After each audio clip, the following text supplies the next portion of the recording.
Hey everybody, it's Jason Blaha here, and it's time for part 2 of the Q&A, so let's go ahead and get this started. All right, first question.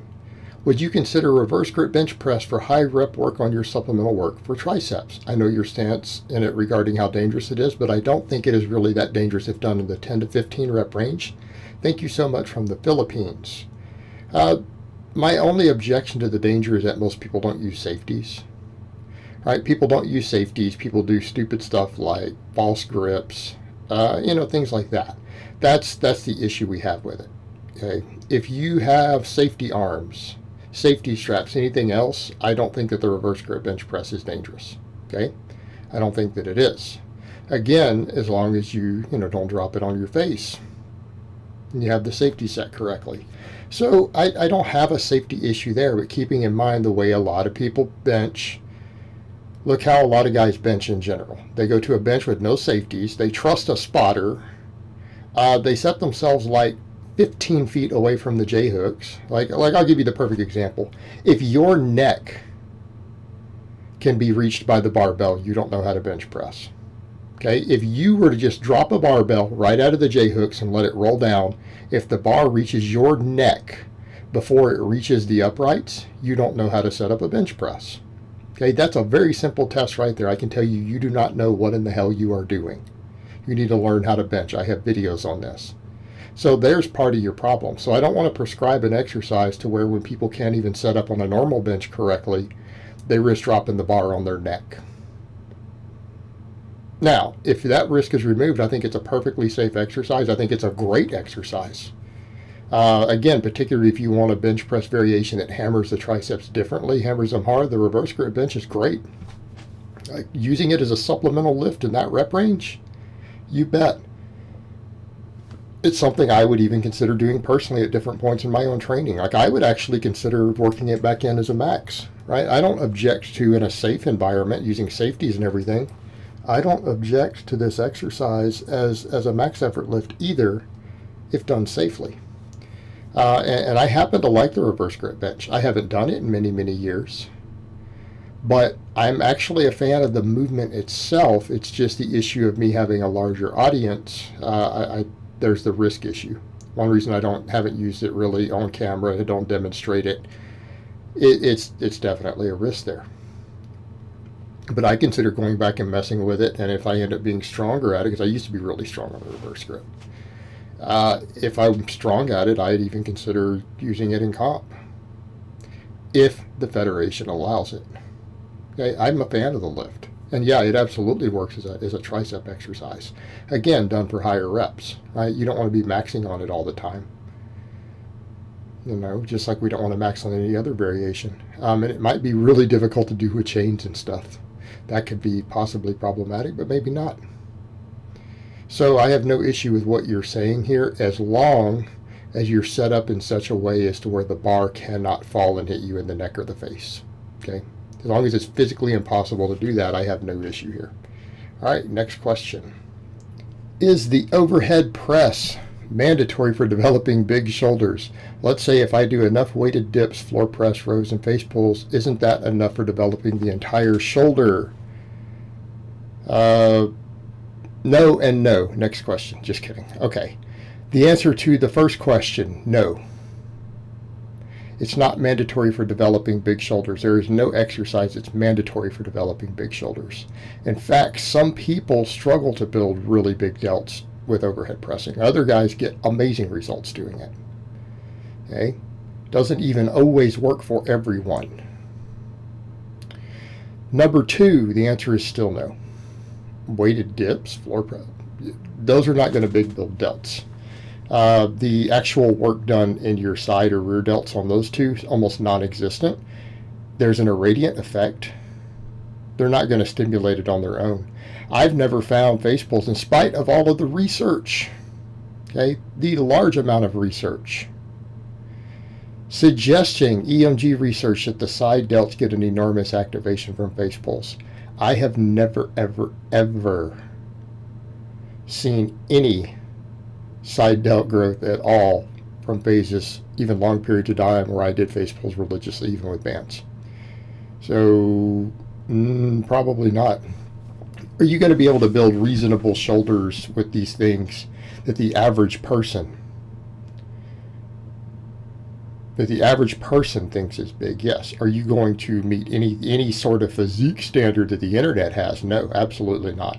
Not unless you're very genetically gifted and probably on gear. So the answer is still no. You probably need to do some side delt work. Now, I don't like that you only listed a few exercises. Like, you've got to be new to my channel, brother. I don't promote this level of minimalism, and I haven't for a very, very, very long time. You're only talking about doing 2 types of pressing? Really, you need like 12 different presses. That's what you really need. So let's come over to the point.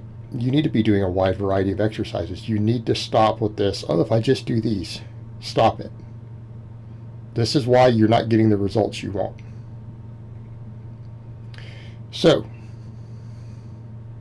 anyone who doesn't believe that, look how much strength and muscle I gained when I went from doing even higher volumes of minimalist selection to conjugate, where I'm rotating stuff in all the time.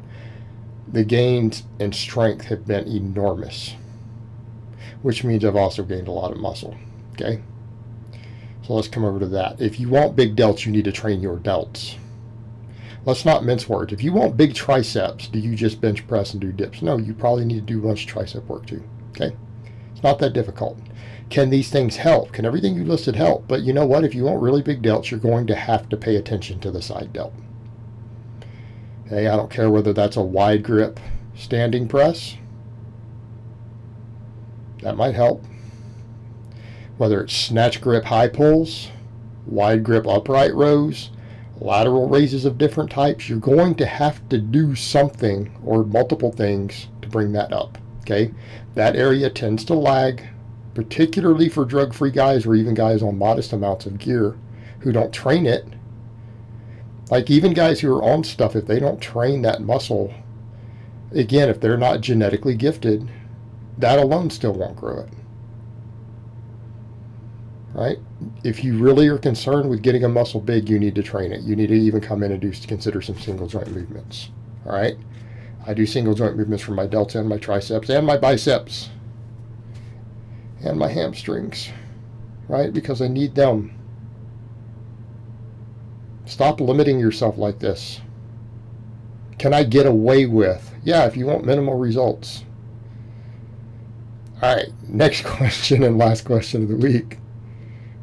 Is it worth spending more on grass-fed organic animal products? That is a very nuanced question. Here's the question I would ask. How wealthy are you? Right, I had even said before at one time I had considered the possibility of starting a grass-fed bison ranch one day. Okay?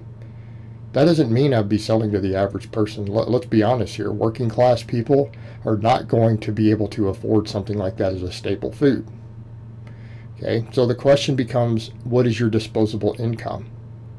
Now, organic, we know based upon a lot of the research, only about 10% of organic foods, and you actually have to go food by food by food by food, figuring it out, have any nutritional benefits from organic. Okay, we need to get that out of the way up front.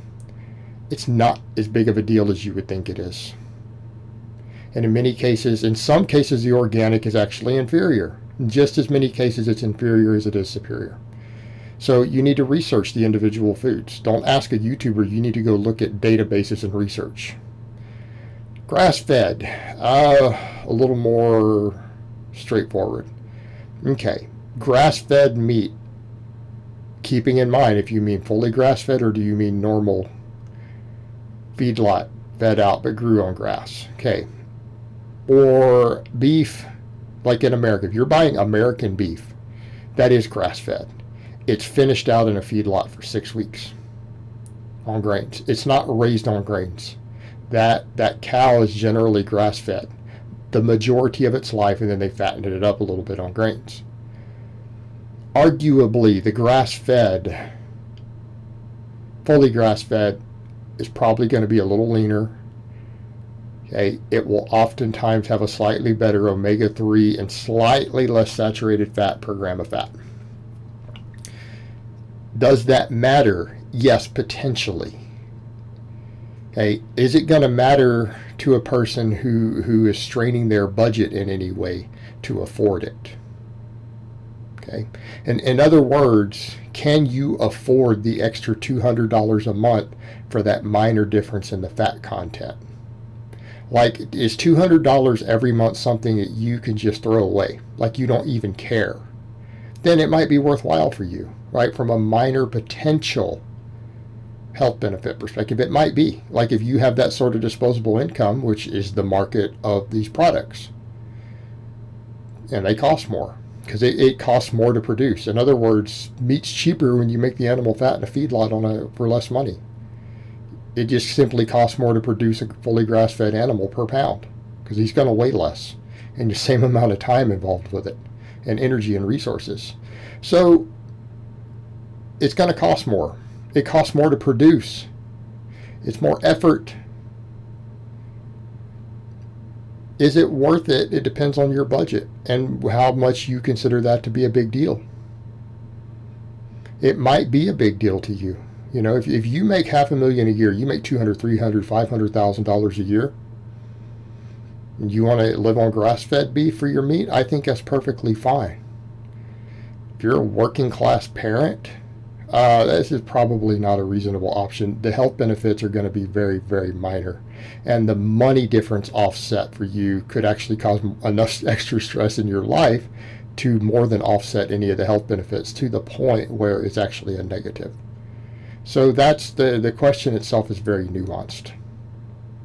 Is it worth it? Okay. Well, that's a case-by-case basis. All right, guys, but that's really all I have to say on that today. I hope it's been informative, and I will talk to you guys next time.